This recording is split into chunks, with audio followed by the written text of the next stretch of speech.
So what's up sa inyo mga kaibigan, and again, nandito na naman si DJ Ame para sa isang panibagong vlog na kung saan guys, i-discuss pa natin kung ano pa ba yung mga dapat nyong malaman about dito sa Gem Gala app. Alam ko guys, yung iba sa inyo, try na to, especially dun sa mga nakapanood ng ating first video.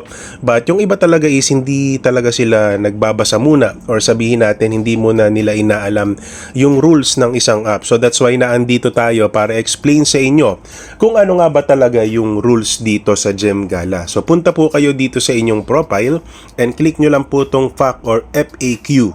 So click nyo lang yan. So una sa lahat guys, i-discuss natin yung about sa login.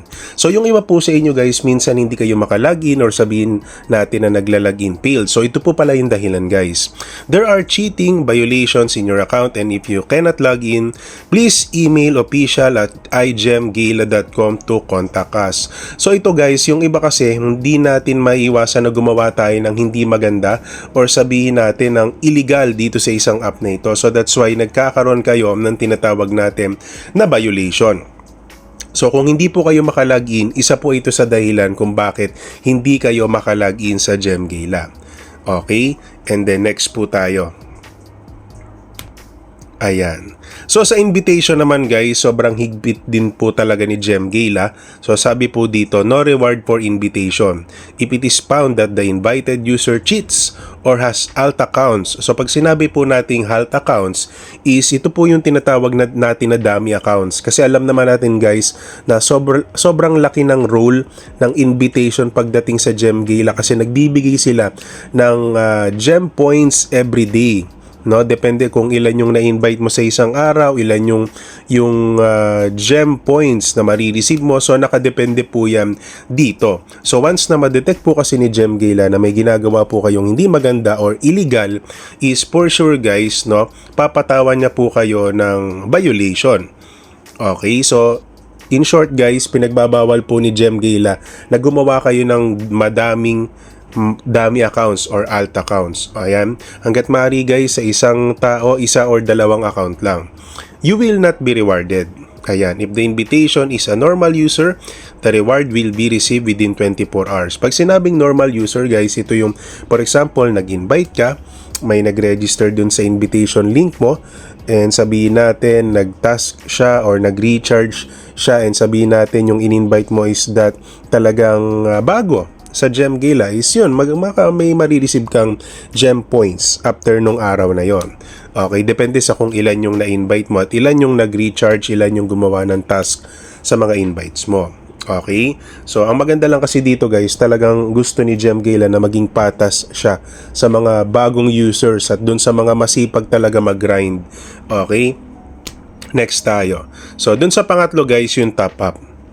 Ayan, so top up failed. So please wait patiently if the recharge has not arrived. May cases kasi guys na for example, nag-top up ka, nag-recharge ka ng coins, and after isang oras hindi pa rin dumadating.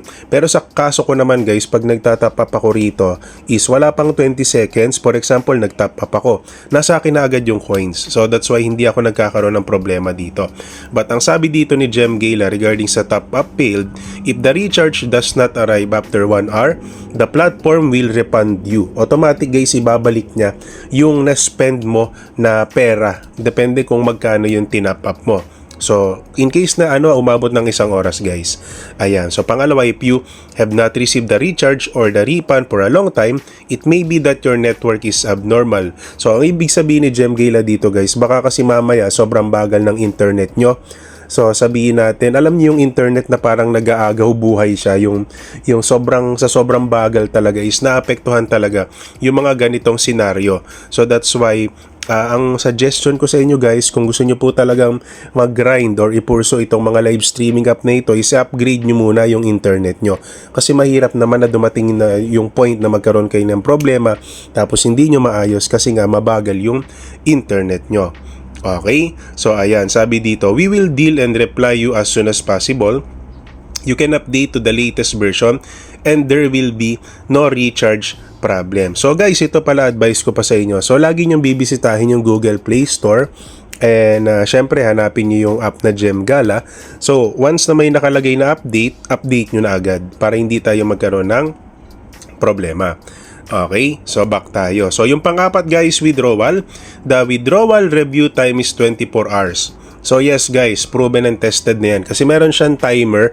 Makikita nyo po yan dun sa record history once na kayo po ay nag-withdraw papunta sa inyong Met Wallet. So ito guys, hindi natin mapakita kasi pagdating sa... Ayan, for example, pupunta ako dun sa aking gems. Ayan. So parang hindi nyo makikita guys kasi parang hindi ina-allow ni Gemgala via screen recording ito. Ayan, pero meron tayong ano dyan guys, nakaprocess tayo at meron na lang tayong 19 hours bago matapos yung review doon sa ating $10 na winidraw. Okay, so balik tayo. Ayan, so sabi dito ni Gemgala, if you still fail to pass, you may be suspected of cheating. So baka may hindi ka na naman ginawa na tama or illegal na naman yung ginawa mo.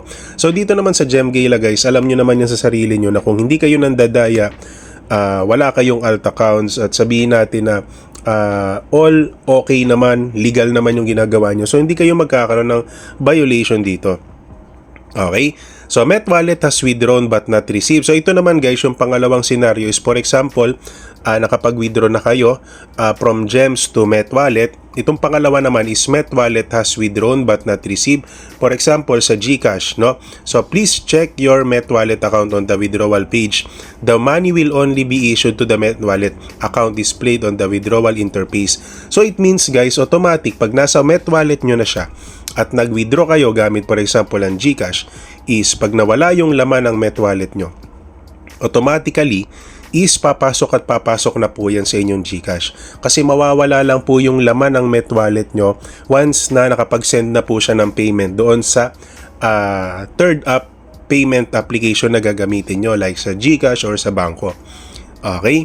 So please check whether your Met Wallet meets the withdrawal threshold. Met Wallet withdrawals must be at least $10. So yun yung minimum withdrawals talaga ng Met Wallet guys. $10 po talaga. Okay? So ito guys, bago tayo mag-proceed dito, no? So about sa agent, may mga nagtatanong sa akin regarding sa may agency ba dito sa Gemgala or wala. So ito po yung explanation ni Gemgala. Ayan. Apply to be our agent. If you want to become our agent, you can click the invite button on the invitation page and send the invitation link to your friends. So parang sinasabi dito ni Gemgala guys is kino-consider niya na isa kang agent once na mag-invite ka ng users dito sa Gemgala. If your friends earn gems or recharge coins in Gemgala, you may get up to 20% of the reward. The invitation reward will be issued in the form of gems and can be withdrawn at any time. The more friends you invite, the more rewards you will get. So dito guys, based on my experience, hindi siya katulad sa Popo na in real time pumapasok yung gem bonus points. Or kung sa Popo, yung points niya, yung pink points. Dito naman sa Gemgala guys, everyday siya. So parang automatically, like for example, naiipon yung mga bonus gems mo sa iyong invites is everyday siya nagbibigay or everyday siya nagre-reset. Hindi siya katulad nung sa Popo na once na nagkaroon ng points yung mga invitation mo is makukuha mo agad or dediretso agad siya sa points mo. Hindi. So dito sa Gemgala guys, everyday siya. No, so kumbaga hindi siya in real time, no? So ayun guys, ayun yung sistema ng Gemgala pagdating dun sa mga bonus gem points na pwede nyong makuha rito. Okay? Ayan, so back tayo. And of course guys, yung others, kung meron kayong feedback about sa Gemgala guys, huwag kayong mahihiya na mag-message sa kanila dito sa baba. So click nyo lang yung feedback sa ilalim and yan yung makikita nyo guys. Kung may mga tanong kayo, kung may suggestion kayo, kung meron kayong anything na gustong sabihin sa Gemgala guys, pwede nyong sabihin rito. And ayan guys, syempre kung may mga evidence kayo or sabihin natin may gusto kayong i-report, pwede nyo rin isend dito yung pictures. Kasi guys, ire-review po yan ng mga admin ng Gemgala. At ito naman guys, no, may mga times talaga na hindi agad sila sumasagot ng mabilis, pero most likely naman, nagre-respond naman agad sila dun sa mga issues ng Gemgala users. Kasi guys, hindi naman siya magkakaroon ng hindi naman siya magkakaroon ng malaking star rating kung hindi maganda yung app na to. As you can see guys, 4.8 star rating. Katulad nung sinasabi ko sa inyo guys, kaya mataas ang star rating ni Gemgala kasi nga sobrang legit, mabilis naman mag-respond sa mga tanong nyo and at the same time, okay naman yung app. Talagang madaming nag-e-enjoy. So that's why, 'di ba? Blinag natin siya kasi alam natin na talagang legit siya. So yun lang naman guys. At pasensya na pala kayo guys sa boses ko, medyo nagkaroon lang tayo ng lagnat this past few weeks. Nagkaroon tayo ng ubo sipon, so that's why ganito yung boses natin at ngayon lang ulit tayo nakapag-upload after 2 to 3 weeks, no? So yun lang naman guys. And by the way guys, promote ko na lang din pala yung aking second channel, yung aking gaming channel. So dyan nyo ako madalas makakausap ng live. Kung may mga tanong kayo, pwede nyo akong bisitahin dyan guys. Yan yung pangalan ng ating gaming channel guys, Hinayupakski. No, and hopefully makabisita kayo dyan. Depende kung bakante kayo. And kung may mga tanong kayo sa akin, yan yung bisitahin nyo guys. Yung yung second channel ko na yan. So dyan ko kayo masasagot in real time. Okay? So yun lang guys. Maraming salamat. God bless po sa ating lahat. So sipagan lang natin sa Popo, sa Gemgela. Kung ano man yung ginagawa nyo or kung nasa ang live streaming app man kayo. Hopefully magtagumpay kayo dyan. So yun lang. God bless.